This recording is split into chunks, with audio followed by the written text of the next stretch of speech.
Vous êtes consultant, vous êtes coach, vous êtes formateur, bref, vous êtes indépendant et vous savez que vendre est indispensable pour développer votre activité. Mais comment savoir si vous êtes réellement capable de convaincre un client d'acheter vos services? Il existe un test simple mais redoutable qui révèle en quelques secondes si vous avez la capacité de vendre votre expertise. Ce test, c'est « Vendez-moi ce stylo ». Avant de vous dire comment y répondre, comprenez bien ceci. Évidemment, il ne s'agit pas de vendre un stylo, il s'agit de prouver que vous savez créer de la valeur et donner envie d'acheter. Ce test, c'est un miroir de votre capacité à vendre, votre propre savoir-faire. Et aujourd'hui, je vais vous montrer comment le réussir et comment l'appliquer à vos propres prestations. C'est ambitieux, je le sais. D'ailleurs, si vous voulez maîtriser l'art de la persuasion et vendre votre expertise sans forcer, abonnez-vous et activez la cloche. Pourquoi ce test est révélateur de votre succès commercial? Réussir à vendre un stylo, c'est pas un tour de passe-passe.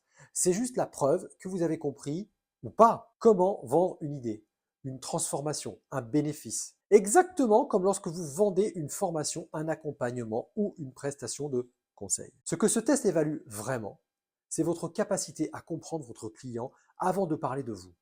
Posez-vous les bonnes questions. Pourquoi aurait-il besoin de mon service, de votre service? De votre aptitude à créer un besoin et montrer la valeur ajoutée. Un client n'achète pas un produit, il achète une solution à un problème.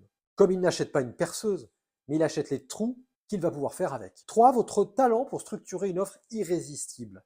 La façon dont vous vendez ce stylo reflète la manière dont vous vendez votre expertise. D'ailleurs, comment votre client prend-il ses décisions d'achat? 55% avec le paléocortex, c'est-à-dire le cerveau reptilien. Il réagit aux peurs, à la rareté, à la nécessité immédiate. 30%, le cerveau limbique, l'émotionnel. Il fonctionne avec l'instinct, la confiance et les émotions. Et enfin 15%, le néocortex, le cerveau intelligent, le rationnel. Il cherche la logique, les arguments, la comparaison. Si vous essayez de convaincre uniquement avec des caractéristiques, mon service comprend 10 heures de formation et 3 sessions de X heures, bref, vous ne touchez que 15% du cerveau du client. Pour qu'il achète, vous devez d'abord activer son émotion et son besoin profond. Comment vendre un stylo et surtout vendre vos services? Voici 5 étapes à appliquer immédiatement ou pas pour réussir ce test et vendre vos prestations avec la même approche. Première étape, interdisez-vous de commencer par parler du stylo ou, dans votre cas, en clair, du produit. Commencez par le client. Posez-lui des questions ouvertes d'abord, alternatives au milieu et fermées ensuite. Juste pour comprendre son besoin réel. Quels sont vos outils préférés pour écrire des notes importantes? Quand avez-vous eu besoin d'un stylo pour la dernière fois? Allez, une application à vos services. Plutôt que de dire « je propose du coaching en gestion du temps, gestion du changement, etc. », demandez « mais comment organisez-vous vos journées pour être plus efficace ?» Ou encore « combien de fois par semaine, par jour, avez-vous l'impression de manquer de temps pour développer votre activité ?» 2. Identifiez la motivation cachée avec la méthode Soncas. En fait, votre client achète pour une raison spécifique. Avec la méthode Soncas, vous pouvez la découvrir. Quelques exemples. Le S de sécurité. Que pensez-vous d'un stylo qui peut tomber plusieurs fois sans jamais se casser? Orgueil. Un dirigeant comme vous mérite-t-il un accessoire de prestige? Confort. Ce stylo a une prise en main parfaite pour écrire sans fatigue. Application à vos services. Vous êtes coach en gestion du temps? Ok. Comment structurez-vous votre emploi du temps sans sacrifier votre équilibre de vie? Vous êtes consultant en stratégie commerciale? Selon vous, quelle est la meilleure solution pour développer votre chiffre d'affaires? 3. Faites vivre l'expérience avant de vendre. Plutôt que de décrire un stylo, prenez-le, mettez-le entre les mains de votre client, essayez-le, et voyez comment il glisse sur le papier. Regardez l'écriture que ça vous fait. Imaginez-vous en train de signer le contrat le plus important de votre vie. Une application à vos services. Au lieu de lister vos prestations, montrez ce que votre client va vivre. Imaginez que dans 3 mois, vous avez doublé votre nombre de clients sans travailler plus. 4. Justifiez avec une logique imparable. L'émotion pousse à l'achat, mais la logique valide l'achat. Voici comment rassurer un client. Ce modèle est garanti à vie et il est rechargeable. Ou il s'agit d'une édition limitée, disponible uniquement cette semaine. Une application à vos services. Une fois que l'émotion a fait son effet, donnez une raison rationnelle de vous choisir.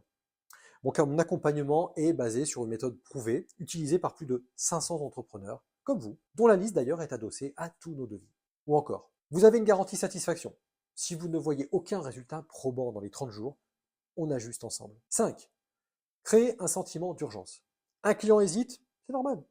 Il faut lui donner une raison d'agir immédiatement. C'est le dernier modèle en stock, monsieur. Si vous le prenez aujourd'hui, je vous offre l'étui en cuir qui va avec. Une application à vos services. Ajoutez une incitation à l'action. J'ai encore 2 places pour un accompagnement ce mois-ci. Ou, si vous réservez votre session aujourd'hui, je vous offre 6 mois d'accès supplémentaire à notre programme en e-learning. Pourquoi ce test est essentiel pour savoir si vous pouvez vendre vos services? Parce que réussir à vendre un stylo, c'est bien plus qu'un exercice, vous l'avez compris.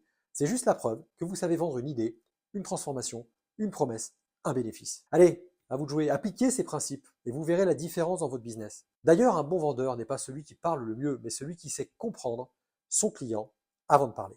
D'ailleurs, il se dit souvent, communément, il se dit qu'un bon vendeur parle 20% du temps et écoute le reste du temps, tandis qu'il fait parler son client 80% du temps. Pour aller encore plus loin, je vous invite à aller consulter l'article que j'ai eu le plaisir de rédiger à ce sujet et qui va vous transformer en vendeur bienveillant. Le lien est dans la description. La vente, ce n'est pas convaincre quelqu'un d'acheter, c'est lui montrer pourquoi il ne peut pas se permettre de passer à côté de vos services. Dites-moi en commentaire quel est votre plus grand défi en matière de vente aujourd'hui. Je lis et je réponds à tous vos messages, tout du moins je fais tout ce qu'il faut pour. Si cette vidéo vous a apporté de la valeur, alors rejoignez le cercle privé de Leader Stratégie. Je vous laisse cliquer sur le lien pour découvrir pourquoi tant de membres s'y sont inscrits avant vous pour obtenir tant d'éléments gratuits pour les aider à développer leurs affaires et leurs finances. En attendant, redevenez un leader rare, c'est-à-dire rebelle, audacieux, proactif, proactive, entreprenant, entreprenante, pour une vie plus libre, la vôtre. À très bientôt.